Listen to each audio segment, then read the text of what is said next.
Blog Talk Radio.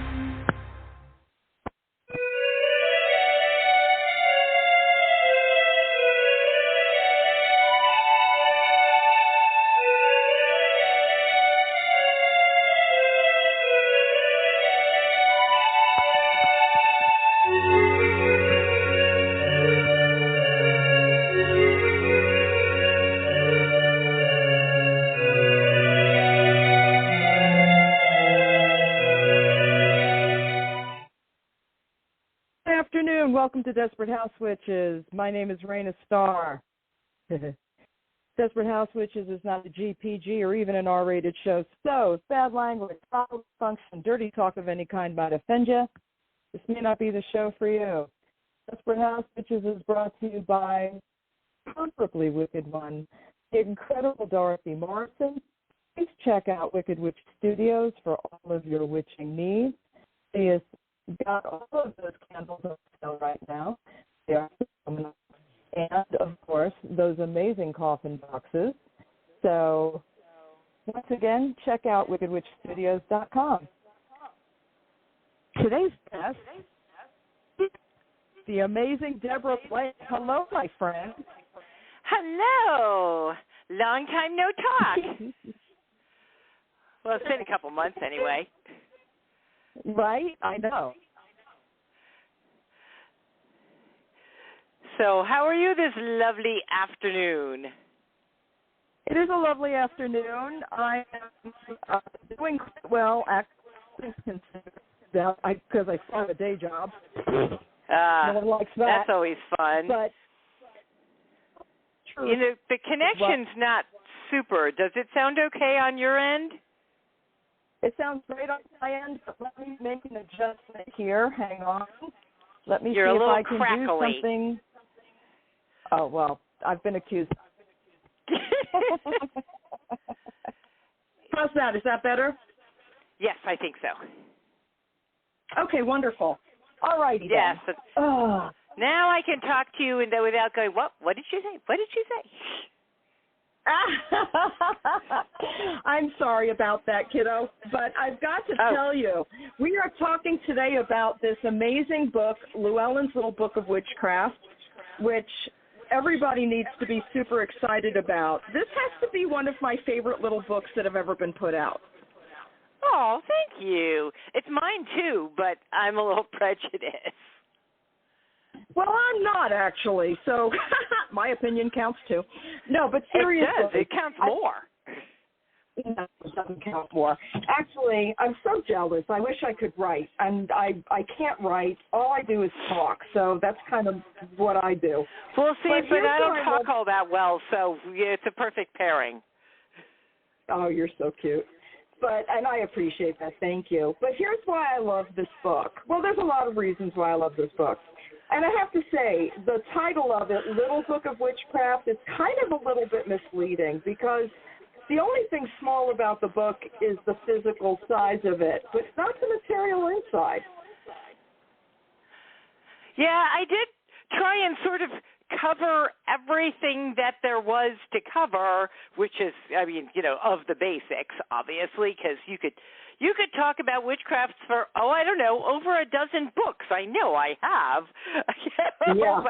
but yeah, for the basics, again, I did try and cram an awful lot into a small book. Yeah, absolutely. But it worked out beautifully because this is the kind of book I would want to have in my house. Well, now I do. But I have a lot of people who come and visit who don't necessarily understand what it is I believe or what all of the moving parts are in what, you know, my particular path is of witchcraft. Right. And I just think this is a good book to have around for someone who is interested or maybe just curious or is looking for a path of their own and they're testing out different things. So this book is wonderful. I often get people, you know, newbie witches asking, you know, they write me and they say, where do I start? And, of course, you know, my answer was, well, you could try this book of mine and this book of mine or this book of Dorothy Morrison's or, you know, but one of the things that I tried to achieve with the little book of witchcraft was to be able to say, really, start here. This is, because people have been asking me for sort of an intro book. And, a lot of my books have some very basic information, but it wasn't all gathered together, and now it is. Yeah, I think it's wonderful. It's basically my favorite Witchcraft 101 book now, and I've had a lot of them. You're welcome. Yeah, I've written a few. Yeah, I know. But this one, and no shade to any of your other books or anybody else's books, because I love my collections. I love. Oh well, yeah. There's room for all the books. All the books. So one of the challenges that I had with this was making it understandable for the people who were either just interested or just started out or curious. But I also wanted it to be useful for people who'd been practicing for a while, which, obviously a lot of the material in here, they're already going to know, how does the lunar cycle work? How do we, do the moon things? Although, I don't know about you, I sometimes have to look things up even after all the years I've been practicing. Go, wait a minute, what is it I do on the eclipse? So it's nice to have all that stuff in the same place, sort of like, my Book of Shadows. I wrote that so I would have a Book of Shadows with everything in the same place. But, the fun thing about these little books that Llewellyn puts out is there's activities, there's spells, there's tips, and those things are useful for anybody. Anybody can do the activities. If you've been practicing for 20 or 30 years, there may be activities in here you've never done, and you'll go, oh, that's cool. There certainly are spells you've never seen before because I just wrote them. And then I had to do more because next year I've got Llewellyn's little book of spellcraft coming out, and I sort of scared myself because I talked, of course, about spells and spell casting in this book, and then when I started writing that one, I'm like, oh, my God, did I already say everything? But I didn't. It was okay. It was all right. I was like, I was like, wait, what did I say in the first book, and how do I? And luckily, I was able to cover things in much more depth and with a lot, taking sort of a different approach. So the little book of spellcraft will be a whole different little book for you to have as another favorite sometime next year. I think that's wonderful because, quite frankly, everyone has a different take on stuff, even the beginning stuff a lot of the time. Oh, sure. There's slight variations from writer to writer. I'm so envious of people who know how to write because I think it's such a beautiful craft. Well, do you want me to teach you? I'll teach you. It's easy. You start with a bunch of words, you put them on a page, you try and make them make sense, and then you do it all over again about 12 times until they really do make sense. And then an editor will say, no, that's not so good. Do it again. There's writing in a nutshell. Yeah, no, thank you. I couldn't do it. I have amazing respect for writers. I do not know the patience level, how you accomplish it, how you don't repeat yourself. I have no skill set in that area. But it's wonderful. Well, it is. It's challenging. I mean, until a year and a half ago, I had a day job too, and that had its own challenges, and it was sort of nice to balance the two until it became too much to balance the two. And I was like, well, do I give up the day job that I love, or do I give up the writing that I love?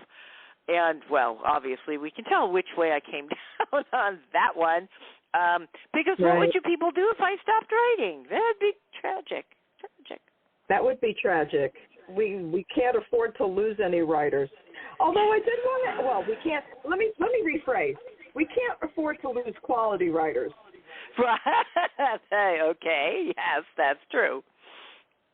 Just saying, not mentioning and there are any many, yep.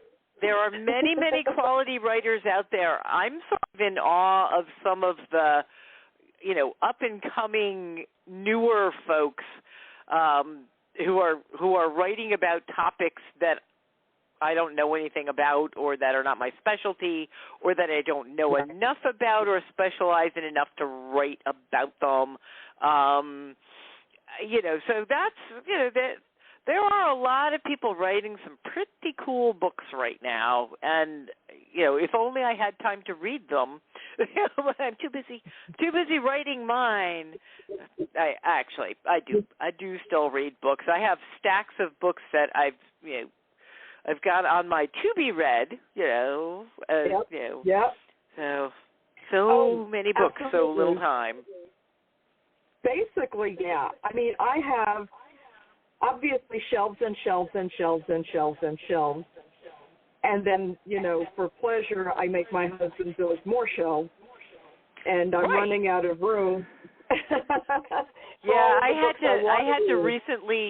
had to do a big sort through, and it was like, no, I can't. Yeah, no, okay. No, yeah. I got rid of about half my books, which somehow what's left still fills all the shelves. So I don't know how they all fit on the shelves to begin with. They were all stacked and, higgledy-piggledy. But yeah, books are life. They're an important thing. I mean, that's part of the reason that I write is because I love books. My books, other people's books. I do these Llewellyn little book series. They are so cute. They're, this little hardcover, which, this is only my second hardcover. The Eclectic Witch's Book of Shadows was my first one. That was very exciting. Although it was sort of funny because everybody was like, oh, it's too beautiful to write in. And I'm like, but I made it so you could write in it. But that's okay because we're fixing that. I just actually yesterday got my final proof edits from my production editor at Llewellyn for the companion book for the Eclectic Witch's Book of Shadow, which they can write in. It has all sorts of new information and additional stuff and lots of places where you can make it your own so they don't have to worry about writing in the other one. But yeah, they can't write in the little book of witchcraft. It's too pretty. It's got cats in it, and Llewellyn does a great job. They really, every time I get my first box of books, which is a really exciting day for an author, you get a box and you're like, ooh, I think this is full of bugs, and you pull it out and you hold it in your hand for the first time, and they're always wonderful. This one, I'm like, oh, my God, it's so cute. I wanted to pet it like it was a cat. Well, okay. That's an interesting take on it. But I will tell you, I was wondering how much would fit in it because of the smallness of it. And Taxawalla, I was really impressed because, again, the only thing small about the book is its size, but not its information level. And, I love reading different takes on the corresponding colors and herbs and days. And, everybody has, there's certain things everybody views the Sabbats are a little bit different depending on, who's approaching them. And, my take on daily practices isn't necessarily the same as somebody else's take on daily practices. I basically just put all the stuff I do in these books. And people are like, that's so great. I'm like, well, that's good because that's what I do. But yeah, it was a real challenge to stick within the word count because there's they say you can't have it be longer than this, and put enough things in to make it what I consider to be the Little Book of Witchcraft. Yeah, there's actually a fun story about how I ended up writing this and the Spellcraft one, which was I was talking to my Llewellyn editor, my acquiring editor, Alicia Gallo, who I love and adore. Just in case she's listening. Love her best! I actually really do. We've been working together for a very long time, and she's wonderful. Yeah. And, we were sort of trying to brainstorm what I was going to write next, because obviously when you've written over a dozen books, it's sort of like, well, that's great, but I've already talked about that, and I've already talked about that, and I've already, what else do I have to say that isn't just repeating, myself, which is a real challenge in this particular field. I also write fiction, and with fiction, I'm like, I'll just make up a whole other story. With witchcraft, you can't quite do that. I mean, it's so she said, we've got this series called Llewellyn's Little Book of, and I said, oh yeah, I have a couple of those. They're really cool. And she said, you haven't written any of those, and I said, you're right, I have not. And I said, well, what topics haven't people written on? Because I've seen a bunch of them, but I knew I hadn't seen all the ones that had come out. There's like Little Day of the Dead and herbs and tarot and all of that kind of stuff. And she said, she started looking at a list and she went, well, nobody's done the Little Book of Witchcraft yet. And I basically went, dibs. And she said, who better to write Llewellyn's Little Book of Witchcraft than me? Because I am sort of a generalist, I have my own specific approaches, my, the everyday witch, down to earth, don't have to use anything fancy kind of approach, the integrated into your everyday life approach. But, it's not like I have, like there's like the green witches and the herbalist witches and, the garden witches, and nope, I'm just the everyday witch doing a little bit of everything. So, it made perfect sense. And she said, and, nobody's done the Little Book of Spellcraft either. And I went, can I do them both? So, and the rest is history. Because, writing spells is one of the things that I'm very fortunate that it comes naturally to me. A, I'm a writer. B, I was in theater for years, and really spellcraft, is very much theater. But I also used to write poetry in my younger, sadder years. Writing spells is one of those things that, I am fortunate enough to be able to do, and not everybody does. Even the people who are long practicing witches, not everybody's comfortable writing spells. So I felt pretty comfortable, addressing that one. I do have the A to Z book of spells, so it's not like I haven't written books about spells.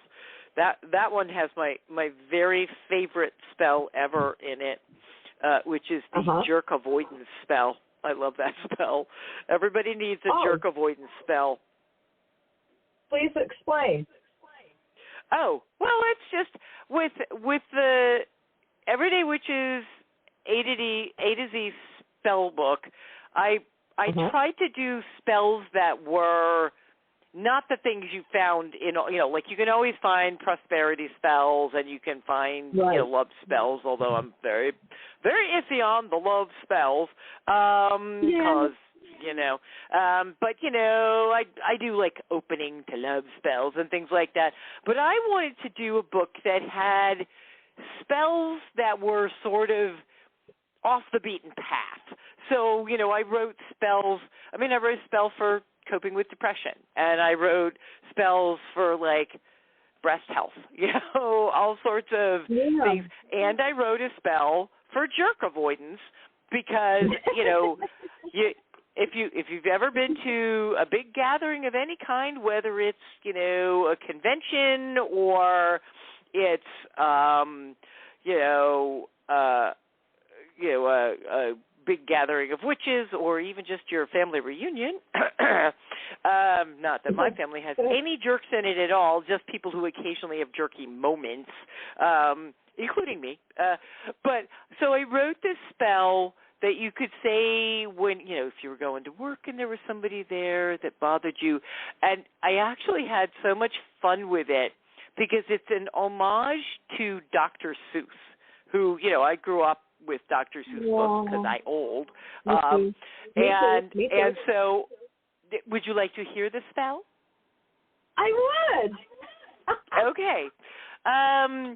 So it's really very simple. The instructions are to lay a black ribbon or cord around you in a closed circle, and then visualize yourself surrounded by protective white light. But you can just do that, without even anything else.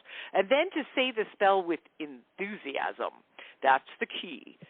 And you have to both take it seriously and not too seriously. God and Goddess, I ask your protection from those whose manners could use some correction.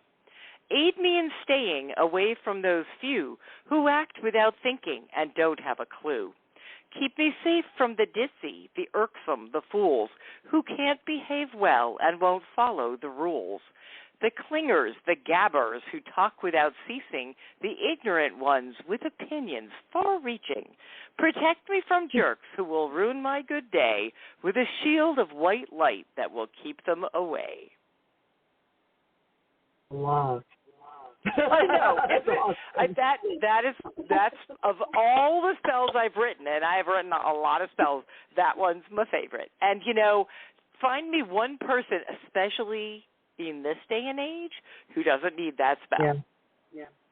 So, for sure. Yeah, I definitely, but yeah, so I do like writing the spells, but I really like sharing the nuts and bolts of witchcraft with people who are just starting out. Mm-hmm. I know some people get tired of the sort of 101 books, but to me it's like that's where I started. People paved the way for me to become the witch that I am now, and my life would be completely different if I hadn't had that.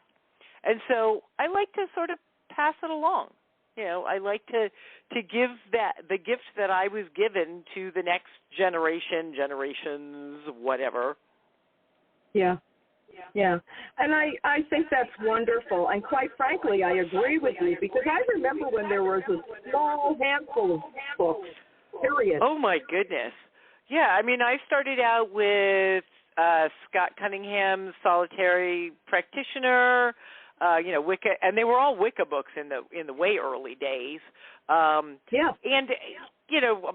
my first high priestess was Wiccan, and so that was sort of the direction we learned things in anyway. Although she was Wiccan veering towards eclectic, and I veered more eclectic in my practice. Although you can definitely see my Wiccan roots. Every once in a while, somebody will review one of my books and go, "Well, this is Wiccan," and I'll be like, "Well, it's a little bit of everything, but sure." You say that like it's a bad thing. And people do that, and I still have issues with the fact that Wiccans are looked at like GOP of the pagan world. It's kind of like, all right, stop.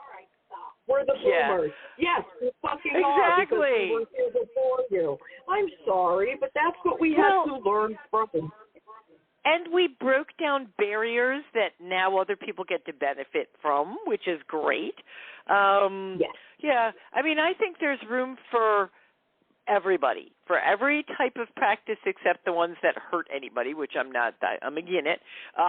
But, otherwise, you practice your way, I practice my way. If we happen to come together under a full moon and meld the two together, that's wonderful. We probably have way more in common with each other than we do with pretty much anybody in any other spiritual path. So yeah, I mean, I'm constantly amazed when people start talking about, infighting on the internet. And first of all, I somehow don't really see it. I must not be following the people that, yell and scream and whatever, pick fights. I don't know. Or if I do, I just run away, because I have no interest in that. It's like stop fighting, play nice, and that's really true for everybody. It isn't just witches. That's Deb's philosophy in life. I saw something once that said, if you could get a huge billboard and only put one thing on it, what would that one thing be? And my one thing would be just be nice. There you go. That's, how it's not hard. It's, play nice with others. That was, we learned that in kindergarten, most of us. Yeah, I wish it were still true. Yeah, it just doesn't seem to be anymore. It's painful. No, this is why I hide in my house and write books because sometimes people aren't nice. You know, it's just very true. yeah. But yeah, I try and I do my jerk avoidance spell, and I try and let those people do their thing, and I do my thing, and you know, fortunately, I know many, many very nice people in the witchcraft community. I would say most of the people in the witchcraft community that I know are just fabulous. You know, whether they're writers or podcasters or, you know, just folks who practice. You know, most of the witches I meet are lovely folk. I agree. But I wanted to ask you some questions about stuff being stolen. Are you subjected to this hijacking of your content? What are your thoughts on AI I apparently writing? this most recent one that, you know, there was such a big fuss about, and it was published in the Atlantic, and there was a link. I apparently won the pagan sweepstakes. They stole so many of my books, and of course, because I write fiction too, 20 total books of mine stolen. Yeah, and some of them fiction, some of them nonfiction. And, you know, I sent them an official takedown notice, and, you know, my agent has done her thing, and Llewellyn is working on things. The problem is there's no way to stop these people, really.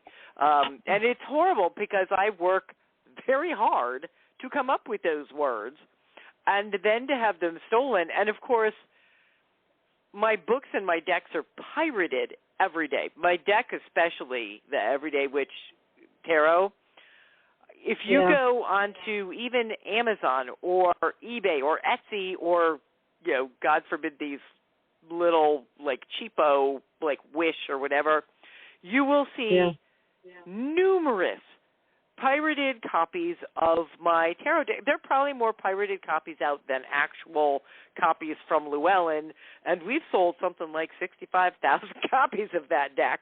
People love that deck, which is lovely. But the problem with piracy, people are like, oh, good, I get the deck for $8 instead of having to pay $32 or whatever it is. Well, if you paid $8 for it, I guarantee you, A, it's not the real thing. B, the publisher, the author, the illustrator, nobody involved got any money from it. And so, I do know authors and artists who are literally giving up the business because they can't keep up with the piracy and they can't make money because the pirates are making the money, which is really sad. and it also makes me kind of cranky.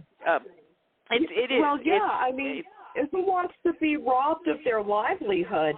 Is there any method you have of tracking how much you've actually lost because of this? No, there's literally no way. I mean, I just know it's a lot because, like, every week I get an email from somebody or a message on Facebook or whatever saying, gee, I bought your deck and it didn't come with the book. Can you send me the book? And first of all, I don't have copies of the book by itself because that's not the way the deck comes. The deck comes with the cards and the book in the box. And I'm actually going to do a video that shows what it's supposed to look like and then put it up periodically and go, if it doesn't look like this, it's not the real thing. And I'll say to them, did you pay $4 for it, $8 for it? Did you get it out of it? But, you know, most of these people really did not realize that they were buying something pirated, but they'll say, oh, you know, there was a QR code on the back, but and it was supposed to give me, you know, a downloadable copy of the book, and when I scanned it, it didn't work. And I said, well, first of all, I don't know how to tell you this, but you may now have a virus from scanning that QR code. This is instant karma, unfortunately. And it's certainly, there is no book when you get that. I mean, I just saw one of my readers actually pointed one out to me and said, oh, did you see this one on Amazon? It's supposedly comes in a nice little tin. It looks really nice. It's just the cards, and then there's this like bunch of white papers that are supposedly the book, and it's like that's not what the book like. The book is full color. It's an actual book. So yeah, you know what I tell people now is, if you want to be absolutely certain, buy it straight from Llewellyn. If you're getting it straight from Llewellyn, you know you are getting the real thing. Or if you're going to get it from Amazon because you are like me and you have Prime and you have free shipping or whatever, you know, make sure that it is the real thing and looks like the one that is on Llewellyn's site. You know, look under me, because these ones are not under my name. They're under some company you've never heard of, most of them in China. Yep. And yeah, if it doesn't look like mine, don't get it. Or if it costs, way less than the actual selling price of the book. I mean, yes, Amazon discounts things. So theirs may be like $25.99 instead of $32. If it's $8, I guarantee you are not going to get the right thing. And they're often missing cards, or the card quality is horrible. And yeah, it means that, I'm going to have to sell a cat to eat. What about you, Lilibet? No, she votes Diana. She thinks we should sell Diana. She's bigger. Oh, she'll bring more money at market. That's right. We're going to go by the pound here. But it's true. I had looked for the Light Seeker's Tarot, which is a deck by Chris Ann. And I looked on Amazon because I, too, have Amazon Prime. Right. And I saw because we're book 9 junkies and different... Yeah, I saw 9 different versions of the card, and I'm like, oh, something's wrong here. And you'll look at the description, and it will be missing her name. Or something will look out of place or like with on mine, the it picture. doesn't say from Llewellyn. It doesn't say, published by Llewellyn on such and such a date. It says from this company, whatever that company is. And no, that means it's a rip-off, pirated copy. And A, you're going to get screwed. You're not going to get the thing you wanted. And God forbid you're getting it as a gift for somebody. But also, I'm going to get screwed, Elizabeth Alba. The illustrator's going to get screwed. Llewellyn's going to get screwed.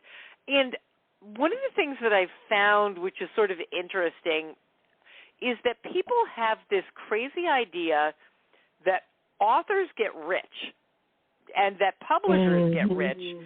And I'm telling you right now, if your name is not Stephen King or Nora Roberts or George R.R. Martin, you are probably not getting rich. And if you are a pagan author, I assure you, I've never met a rich pagan author. We're a niche publishing, and, Llewellyn is not raking in the dough. They're thankfully hanging on in a very difficult world, but it's, everything is this very small margin, and every stolen book, pirated book cuts into this teeny tiny margin and discourages people and discourages publishers. And what will eventually happen is that there won't be any new books. And that would be very sad. Well, it would be very sad. Depressed everybody. Let's talk about the Little Book of Witchcraft. Oh my God, we did get sidetracked, but yeah, it is. I have been seriously affected by all of this stuff, and of course, the fact that they've stolen my work means that they're now somebody is going to be putting AI-generated versions of something that's going to be sold under my name that I did not write, and that makes me really angry. That's the point where, I don't believe in hexing, but I might have to make an exception. It's like, I mean, seriously? I make my living as an author. That's all I do now. Right. And if you steal that from me, I'm going to have to go back to the prostitution gig. Well, all right. I may have aged out of that one. I don't know. Me too. You're not alone. But the fact of the matter is that when you take food out of somebody's mouth, I don't think hexing for self-protection reasons is necessarily a bad thing. Now, you had mentioned earlier about not being totally pro-love spells. My feeling about love spells is if you have to cast a love spell, cast it on yourself to be more desirable and to whomever. Or to open yourself, if the universe happens to send the right person in your direction, you know, open yourself to noticing. You know, my stepdaughter used to tease me. She's also a witch, but you know, we would be out someplace, and this was in my younger years. You know, when I was still, you know, looking. At this point, they're literally going to have to come knock on my door and go, "Hey, are you Deborah Blake? The gods sent me." But you know, back in the days when I was actively looking for another partner, she'd say, "Did you see that?" And I'd be like, "What?" She's like, "That guy was like checking you out." I'm like, "What guy? Where?" So yes, I do spells so that you're not oblivious if the right person comes along, or to put your best foot forward so that the things that would attract a partner will be out there. Any love spell that is cast on a particular person is bad news. I always, in every book I've ever written about that has spells in it, I always say, don't do this for a couple of reasons. First of all, I did that once when I was a newbie witch. And I'm going to tell you from my personal experience that will come back and bite you in the butt so bad because the gods don't approve of that, and they are going to make a point. And, I spent a year trying to undo that spell until they finally figured out I'd learned my lesson, and, you know, I figured out, you know, how to get out from underneath it. But, that was the biggest single mistake I made as a newbie witch. And I try and warn people so they don't make the same mistake I did. I'm like, no, I'm not just talking out my, you know, whatever here. I did this. I'm telling you, it's not a good idea. But the other thing I say to people is, how would you like it if you were madly in love with somebody and you discovered a few years down the road that they had cast a spell on you to make you love them? Wouldn't you then start doubting whether or not your love, the feelings you feel are real? Wouldn't you feel manipulated? And so, you know, that's why I basically say love spells are fine if you're casting them on yourself. Or if they're very, very general, like, you know, please send me, you know, somebody who will be a good partner, blah, blah, blah. Even that stuff I think is tricky because you have to be really careful of the wording.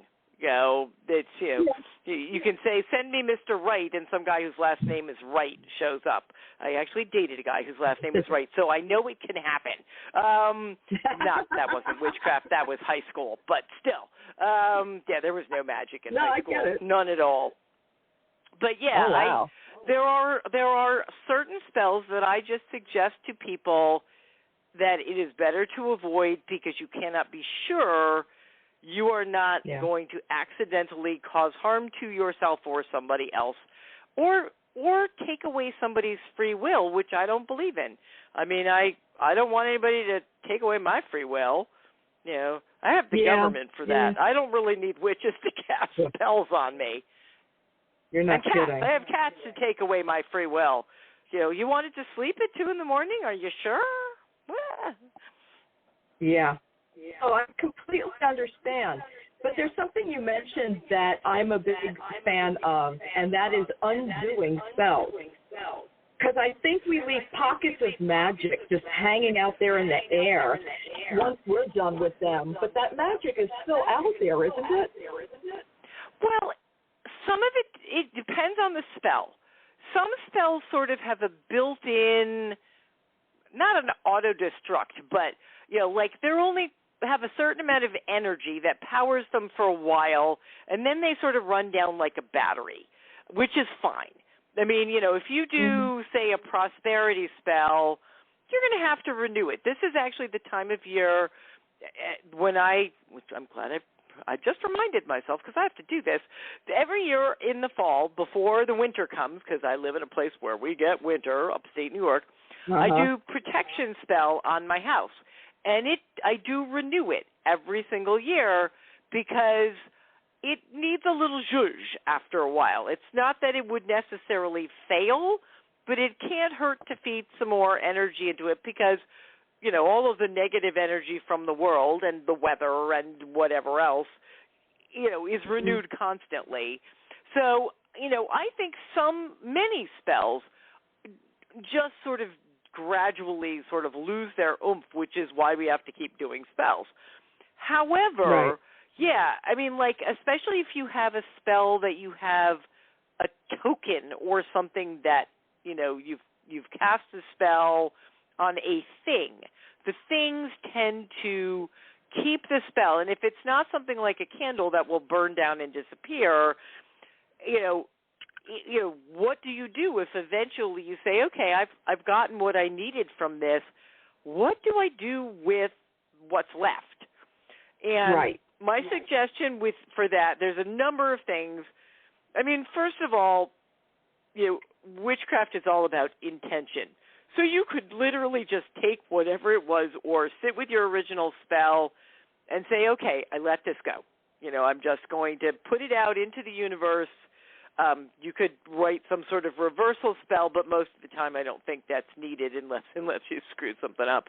And you could just put the intention out that you're sort of taking back the original spell.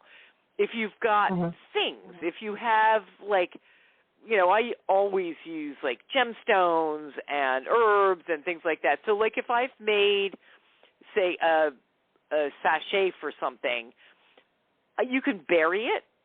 You can run water over it. I mean, especially if there is a place with actual running water, like a stream or a river or an ocean, even a lake. The water in a lake moves.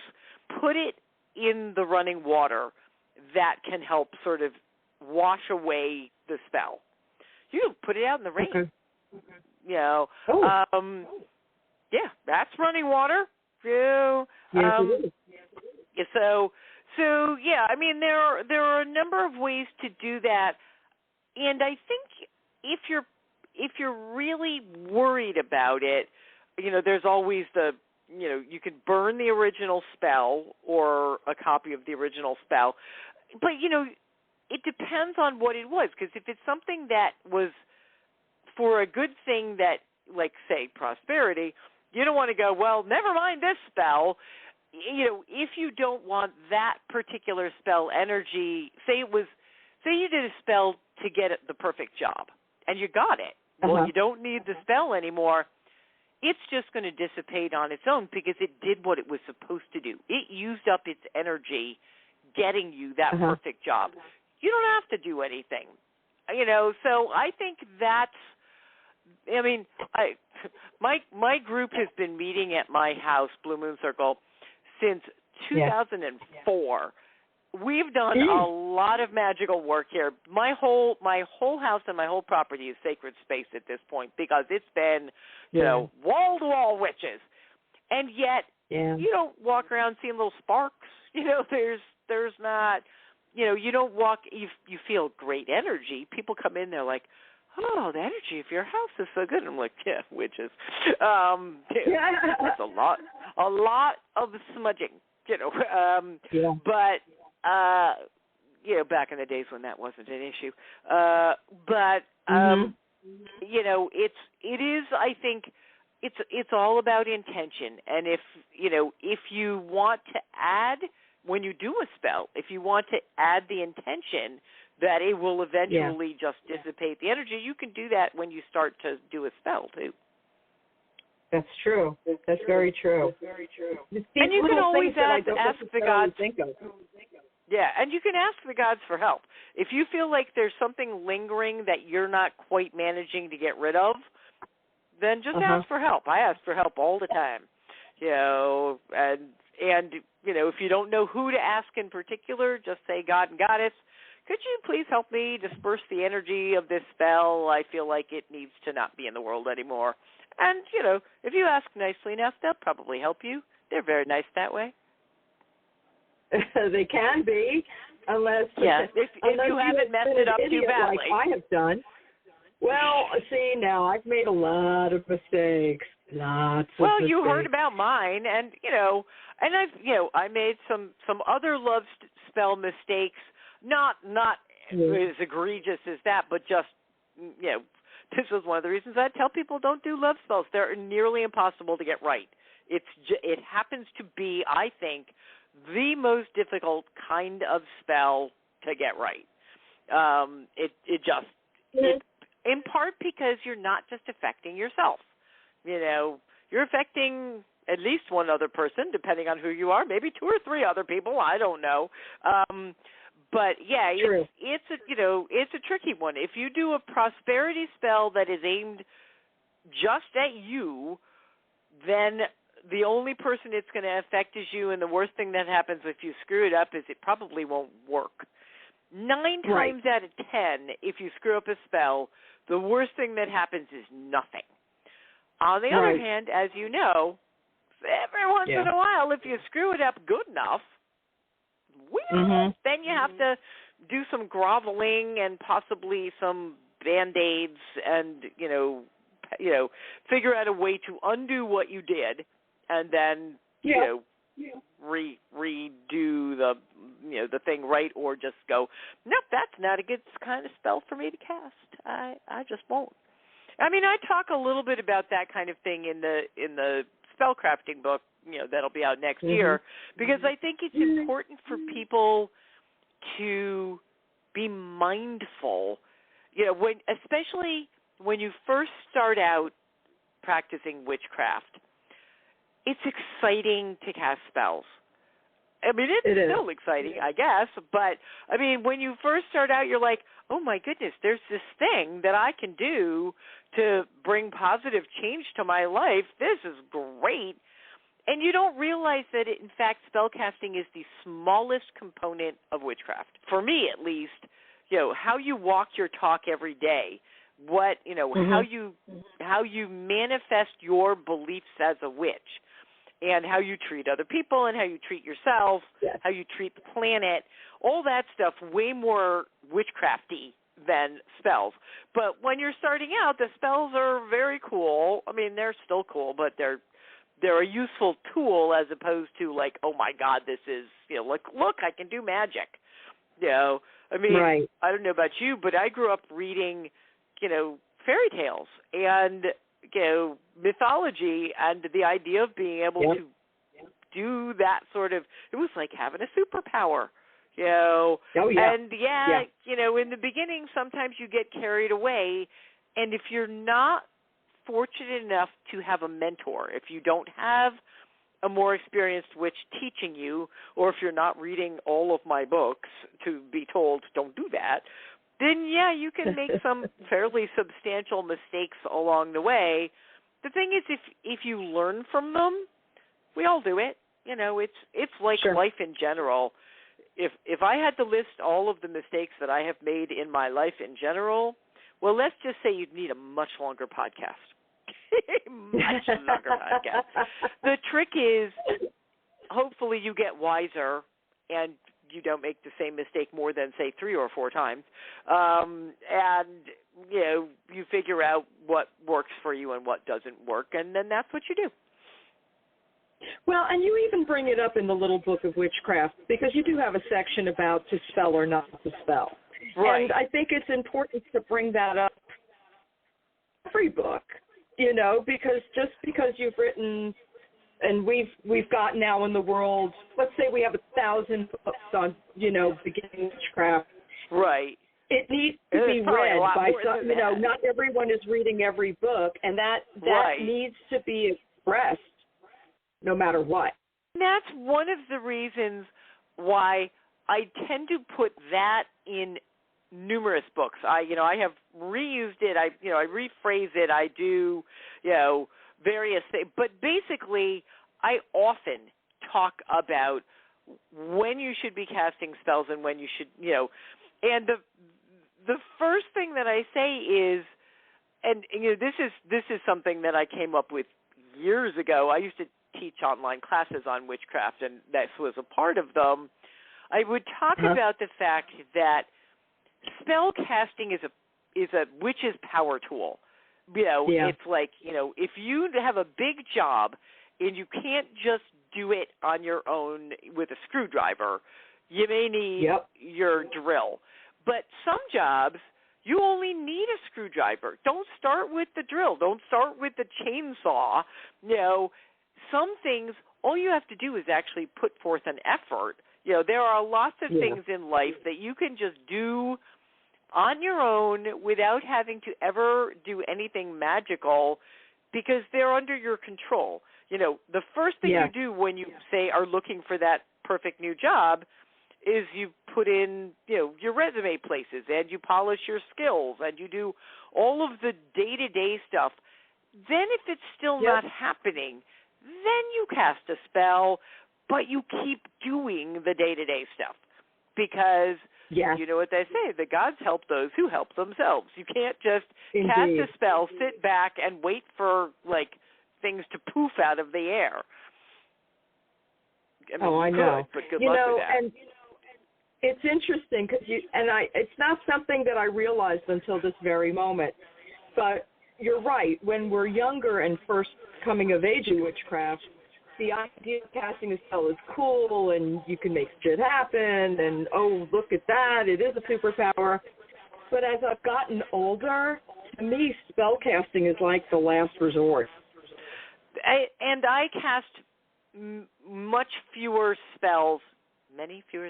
Anyway, author can't speak. I have no grammar, but yes, not nearly as many spells as I used to. I do save them for the big stuff, and sometimes I will confess, sometimes I forget that I can cast a spell. And then I'm like, oh, dude, you do have this other tool. Maybe now would be a good time. Right. But, there are, through most of my life, most of my day-to-day stuff, I may call on the gods. I may ask for help, but I don't feel like I need to cast a spell to do that. I know they're listening. Sometimes the answer is no, or often the answer is not yet.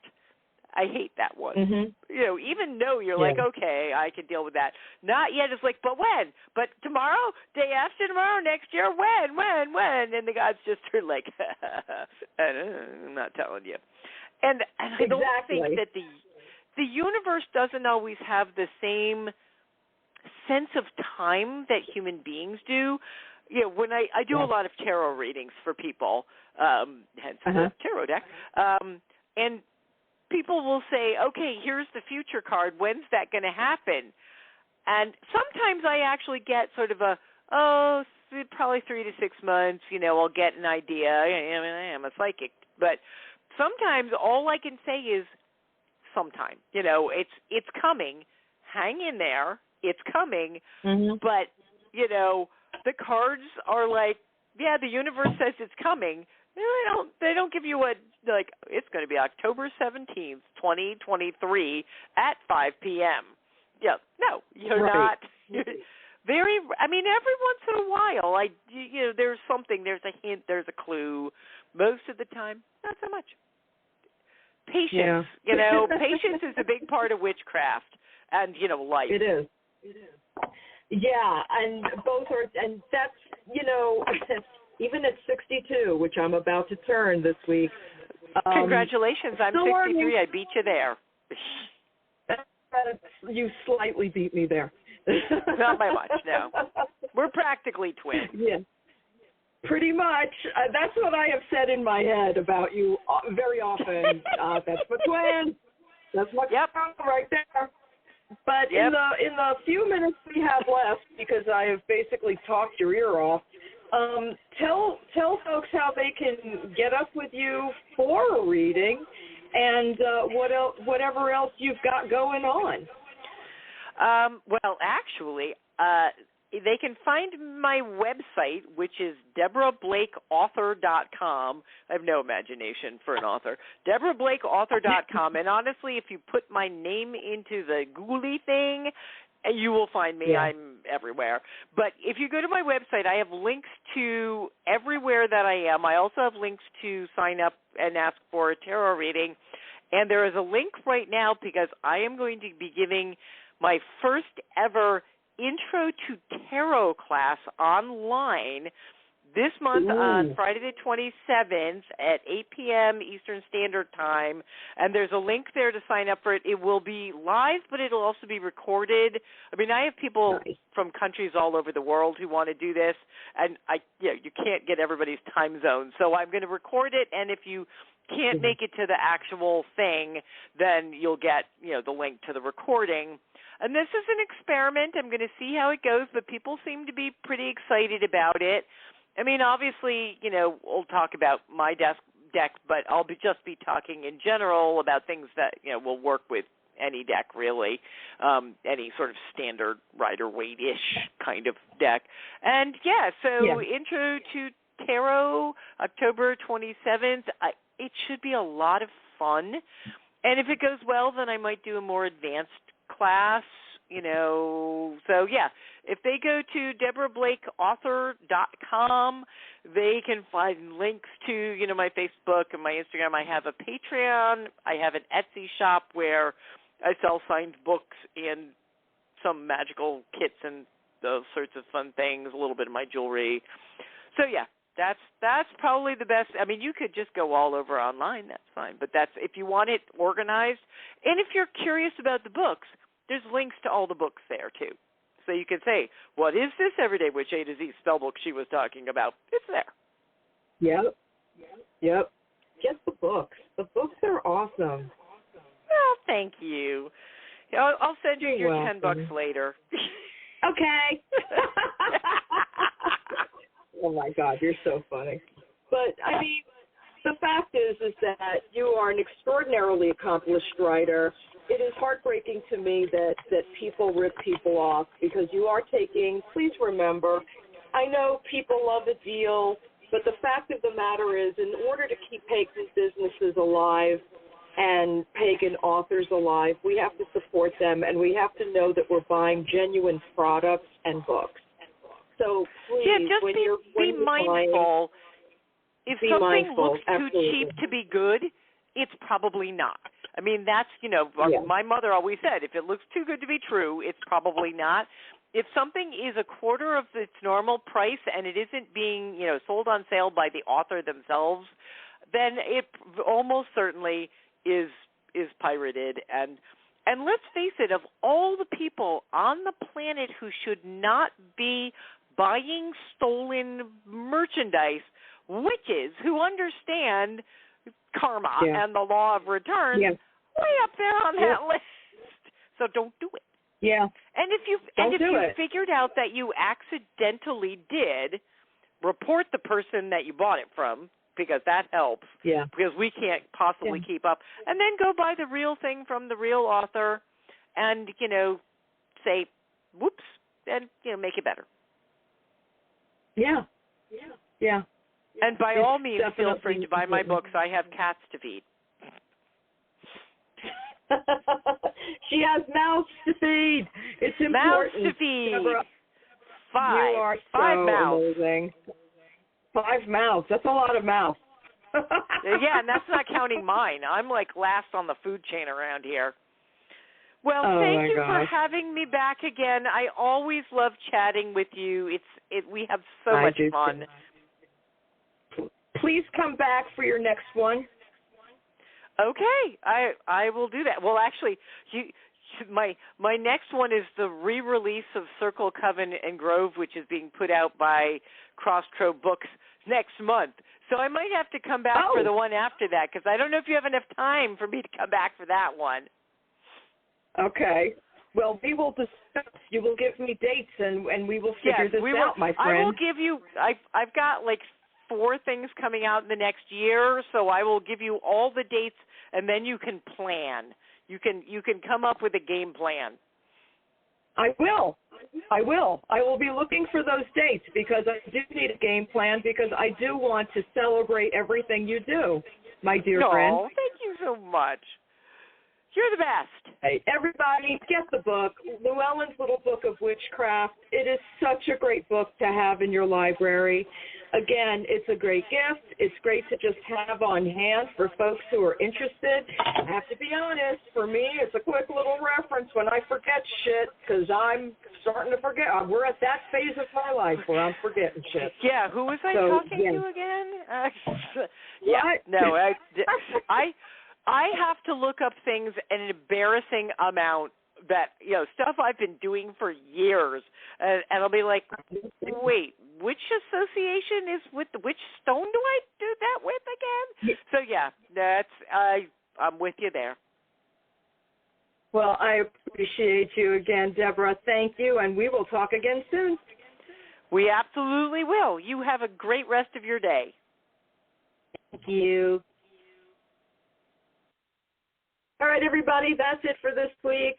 My birthday is on Friday, so I am going to be off, and Deborah Burris and I are going to do my birthday show next week, so I'm pretty excited about that, and I will see y'all soon. Bye-bye.